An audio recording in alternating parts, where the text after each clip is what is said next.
আজকে চলে এলাম একদমই পাখিদের রাজ্যে। এই যেন এক অপরূপ সৌন্দর্য। আর এইদিকে দেখেন সুন্দরী বেগম রাগ করে ফুলে বসে আছে। সে আমার সঙ্গে আজকে কথাই বলবে না। আসসালামু আলাইকুম, গুড মর্নিং, সবাই কেমন আছেন? তো দেখেন আমার প্রতিদিন সকালে যেই কাজগুলো করা লাগে আপনারা প্রতিদিন এই কাজগুলোই দেখেন আমার। তো কম্পালসারি একটা ডিম পোচ থাকেই। আর হচ্ছে সঙ্গে একটা রুটি ভেজে নেব। সবার আগে আমার মেয়েকে খাইয়ে বিদায় দিব। বাপ বেটিকে বিদায় করতে পারলে আমার শান্তি সকালবেলা। তো নাস্তা এখন রেডি করে নাস্তা খাইয়ে এখন আমার মেয়েকে বিদায় দিচ্ছি। আমার মেয়েকে আজকে ওনার বাবা নিয়ে যাবে, মানে আমার হাজবেন্ড হচ্ছে দিয়ে তারপর চলে আসবে, এসে লাঞ্চ বক্সটা নিয়ে যাবে আর কি। এত সকালে উঠি তারপরও কিভাবে যেন লেট হয়ে যায় আসলে বুঝি না। আমার মেয়ের স্কুলটা কিন্তু খুবই কাছে হওয়াতে আমার একটু সুবিধা হয়েছে, তারপরেও কিভাবে লেট হয় বুঝতে পারি না। মেয়েকে বিদায় দিয়ে এখন হচ্ছে জামাইকেও বিদায় দিয়ে দিলাম। তো ও ওর অফিসে চলে গেছে। এখন আমি আমার জন্য তাড়াহুড়ো করে একটা ডিম ভাজি করে নিচ্ছি। সঙ্গে গতকালকের দোকান থেকে আনা ডাল ভাজিও ছিল। তো নাস্তাটা করে তারপরে হচ্ছে আমি একটু রেস্ট নিব। অনেক সকালে ওঠা হয়েছে। তো আবার ছেলেটাও এরই মধ্যে উঠে গেছে। দেখেন কি কড়া রোদ উঠেছে, এখন কিন্তু অনেকটা গরমের ভাইব দেয়, একদম শীত নেই বললেই চলে। আমরা তো ঢাকাবাসীরা এখন থেকেই হচ্ছে ফ্যান ছেড়ে ঘুমাই, না হলে কিন্তু রাতে গরম লাগে। এদিকে দেখেন আমি আমার নাস্তাটাও করে নিচ্ছি। আমার ছেলে কিন্তু আমার কোলে ছিল, ওকে কোলে করে তারপরে আমি নাস্তা খেলাম। তো যাই হোক, আবার মেয়েকে আনতে যাচ্ছি, আনার সময় হয়ে গেছে।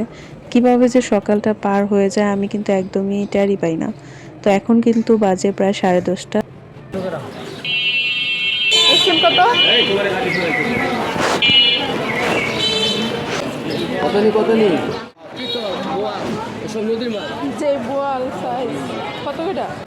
জানি না মানুষ চিতল মাছ কিভাবে খায়, আমি তো একদমই পছন্দ করি না। আর এত পরিমাণের কাঁটা থাকে এই মাছে।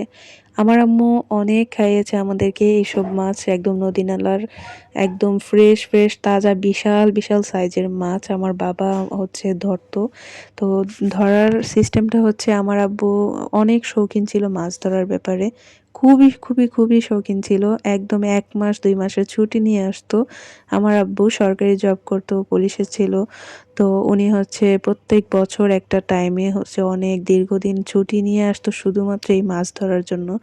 তো নদীতে হচ্ছে আমার আব্বু ঘন্টার পর ঘন্টা বসে মাছ ধরতো, সেই স্মৃতি মনে পড়ে যায়। এই বোয়াল আর বড় বড় মাছ দেখলে আমার এটাই মনে পড়ে। আর এখানে দেখছি হচ্ছে বড় বড় কাঁকড়া, আসলে যার যেমন রুচি। আমার কাঁকড়া দেখলেই কেমন গা ঘিন ঘিন করে, আমার এটা একদমই রুচিতে আসে না। যাই হোক, অনেকের আবার ফেভারিট খাবার।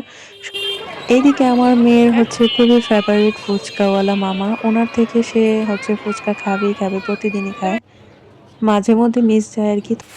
তো বাজার টাজার করে হচ্ছে মা মেয়ে চলে এসেছি, এখন দুপুরে রান্নাও বসিয়ে দিব। তো আমি যাওয়ার সময় কিছুটা কাজ গুছিয়ে গেছিলাম, মাছটা একদম হলুদ মেখে লবণ হলুদ মেখে রেখে গেছিলাম। তো সব কমপ্লিটই আছে, আজকে একটু ঝামেলা কম। সকাল সকাল রান্না করব।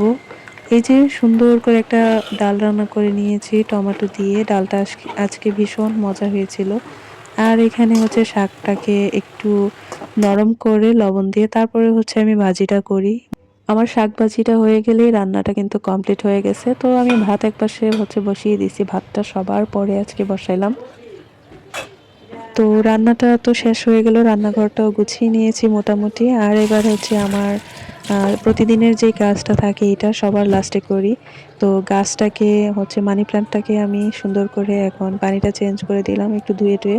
তারপরে এটা যেহেতু আমার একদমই রান্নাঘরে সবসময় লাইক চুলার পাশে থাকে, এই জন্য পাতাটা পুড়ে যায় মাঝে মধ্যে। তো আমি একটু এটাকে ঝকঝকে করার জন্য একটু ধুয়ে টুয়ে দিই। তো এই যে রান্নাবান্না এই ছিল, বেগুন দিয়ে মাছটা রান্না করেছি, শাক ভাজি করেছি, ডালটা তো রান্না করলাম, প্রথমে দেখিয়েছি। আর এদিকে আজকে সারাটা দিন অনেক মনটা খারাপ ছিল, কারণ হচ্ছে আমার মোবাইলের ডিসপ্লেটা নষ্ট করে ফেলেছে আমার ছেলে। তো ডিসপ্লেটাকে ঠিক করাতে মার্কেটে এসেছিলাম, আর এসে হচ্ছে এই পাখির রাজ্যে চলে আসছি। এই পাখিটাকে দেখে আমার ভীষণ মজা লাগতেছিল, সে একদমই চোখ টোক বন্ধ করে, দেখেন মনে হচ্ছে ভীষণ রাগ। আমি তাকে কুতকুতি দিলাম, সে সাড়া দিল একটু। আমার তো ভীষণ পছন্দ হয়ে গেছে এই পাখিটা।